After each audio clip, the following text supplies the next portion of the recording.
नमस्कार, मैं जितेंद्र चतुर्वेदी। अभिशार शर्मा का अब क्या होगा, इससे अलग कहानी तीस्ता सीतलवाड़ की नहीं है। फिर परवीर पुरकायस्थ अब क्या कहेंगे, और यह भी कि ये जो लैपटॉप और फोन जब्त हुए हैं उनसे आखिर ऐसा कौन सा रहस्य खुलने वाला है जिसने चीनी फंड पर पलने वाले तमाम खबर नवीशों के होश उड़ा दिए हैं, और कुछ एक तो धरा भी गए हैं। मामला क्या है उस पर हम लोग बात करते हैं, फिर तीस्ता सीतलवाड़ पर आते हैं। चूंकि जो छापा पड़ा है उस छापा पड़ने में एक मुंबई में भी पड़ा। कहां? तीस्ता सीतलवाड़ के घर। क्यों? क्योंकि उनका भी ताल्लुक न्यूज क्लिक से है। कैसे, उस पर भी हम लोग आएंगे, लेकिन पहले जो पूरी खबर है उस पर एक बार की बात कर लेते हैं।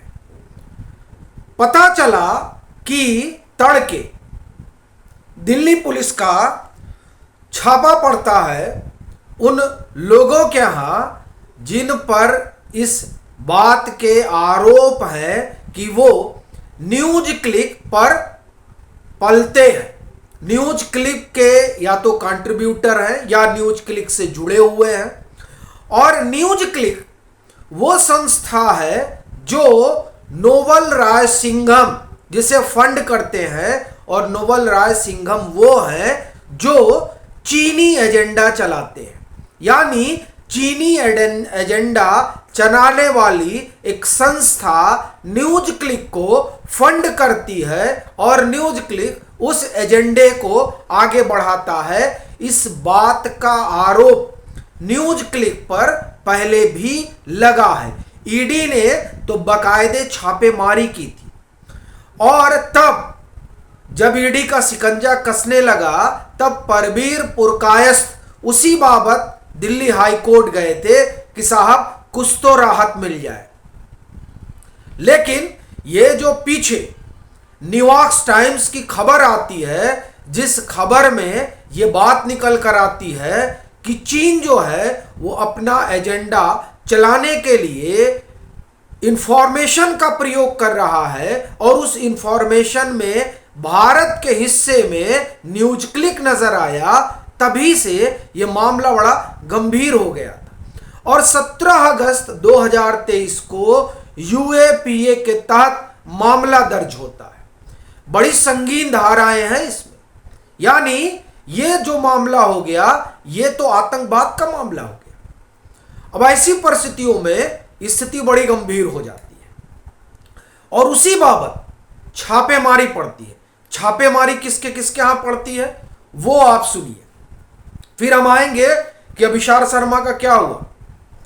परवीर पुरकायस्थ, अभिशार शर्मा, उर्मिलेश, परांजय गुहा ठकुरता, अनिंदो चक्रवर्ती, ये पहले एनडीटीवी में थे, संजय राजौरा, भाषा सिंह, सोहेल हाशमी। अब देखिए इन लोगों के ऊपर जो है वो आप देखिए कि ये कुछ जुड़े हुए हैं उससे, न्यूज क्लिक से, कुछ न्यूज क्लिक में अंशदान करते हैं, सहयोग करते हैं, यानी कंट्रीब्यूटर है।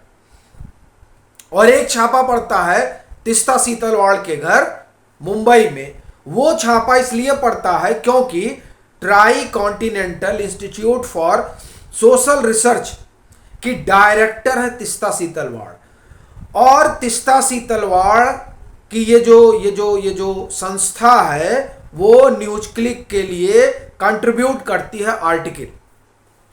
अब आप सोचिए किस तरीके का एजेंडा चलता है।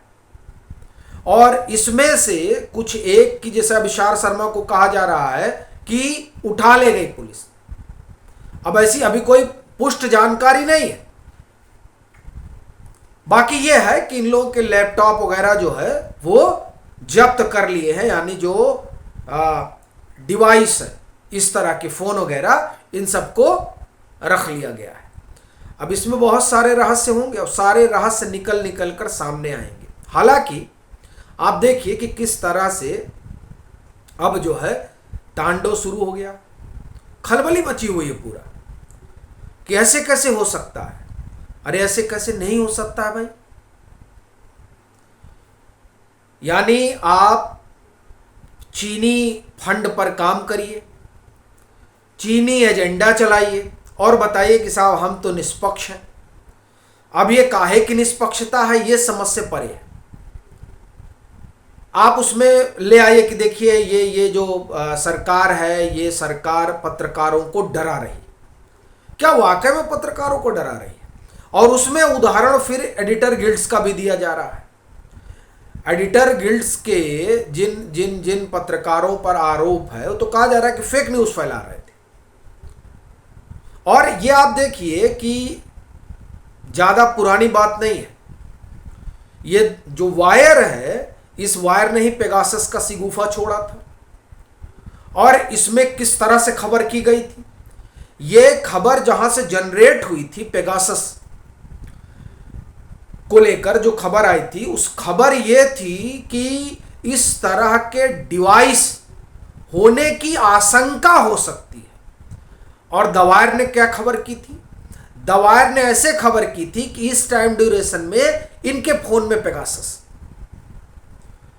और संभवतः सिद्धार्थ वरदराजन ने तो यहां तक भी कहा था कि उनके यहां फोन में तो दिखाई भी दिया था।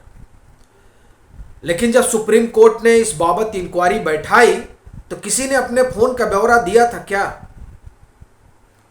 और फिर जो इस तरह का एजेंडा चला था उसका क्या? क्योंकि बाद में जो रिपोर्ट आई, जो सुप्रीम कोर्ट की मॉनिटरिंग में बैठी थी, उसमें तो यही हुआ था कि भाई कुछ मिला ही नहीं इस तरीके का। तो ऐसी स्थिति में फेक न्यूज कौन चला रहा है? और सबसे बड़ी बात यह है कि एजेंडा कौन चला रहा है? एक तरह से ये भारत सरकार के खिलाफ एजेंडा चलाना ही हुआ। अब ये किसके कहने पर चल रहा था, यह भी अपने आप में एक बड़ा सवाल है। किसको कहां से क्या आ रहा है वो एक अलग मसला है, लेकिन इस तरह का एजेंडा जब चलता है तो सवाल तो खड़ा ही होता है। और ये जो न्यूज क्लिक वाला मसला है, आप देखिए न्यूज क्लिक वाले मसले में तो न्यूयॉर्क टाइम्स खबर कर रहा है, यह भी नहीं कि अब कोई इधर उधर की बात हो। न्यूयॉर्क टाइम्स खबर कर रहा है। और ये जो लोग धरे गए हैं, भाई देखिए तीस्ता सीतलवाड़ तो पहले से ही अभियान चलाने के लिए जानी जाती है। आपको ध्यान होगा कि किस तरह से गोधरा वाले मसले में एम खानविलकर की खंडपीठ ने कटघरे में खड़ा कर दिया था, और फिर उसके बाद में अहमदाबाद की पुलिस जो है जांच पड़ताल करने लगी, इनके खिलाफ एफआईआर वगैरह हुआ। और अभिसार शर्मा की भी कहानी इससे अलग नहीं है। अभिसार शर्मा भी बड़े वाले हैं और ये सब लोग जानते हैं। हाँ, अब ये अलग बात है कि सब लोग इस बात का लबादा जरूर उड़ ले रहे हैं कि हम सरकार के खिलाफ बोल रहे हैं। सरकार के खिलाफ बोल रहे हैं कि नरेंद्र मोदी के खिलाफ बोल रहे हैं? और नरेंद्र मोदी के खिलाफ आज कोई नया तो बोल नहीं रहे। नरेंद्र मोदी के खिलाफ तब भी बोलते थे जब यूपीए की सरकार थी।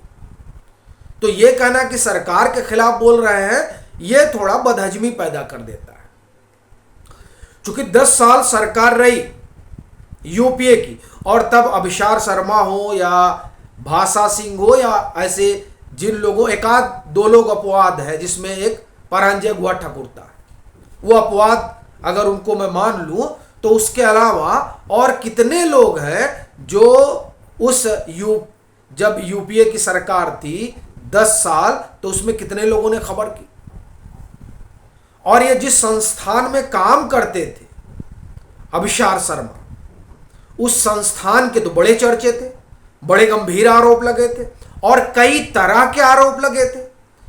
उन आरोपों की जद में खुद अभिसार शर्मा थे, तब उस पर कितनी खबर हुई थी।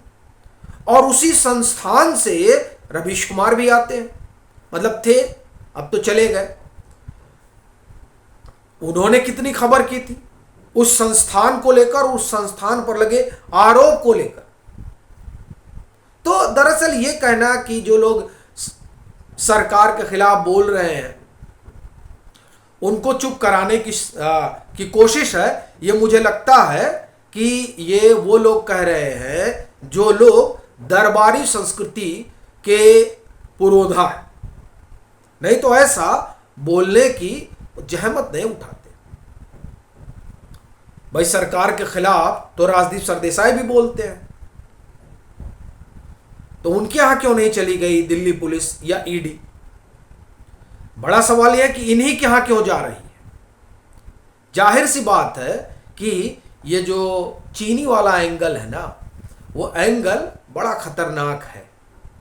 अब इसमें देखने वाली बात रहेगी कि और क्या क्या होता है, क्योंकि अभी तो शुरुआत है, अभी और डिटेल आनी है और फिर उस डिटेल से बहुत चीजें सामने निकल कर आएंगी और कईयों के चेहरे जो है वो दिखाई देंगे।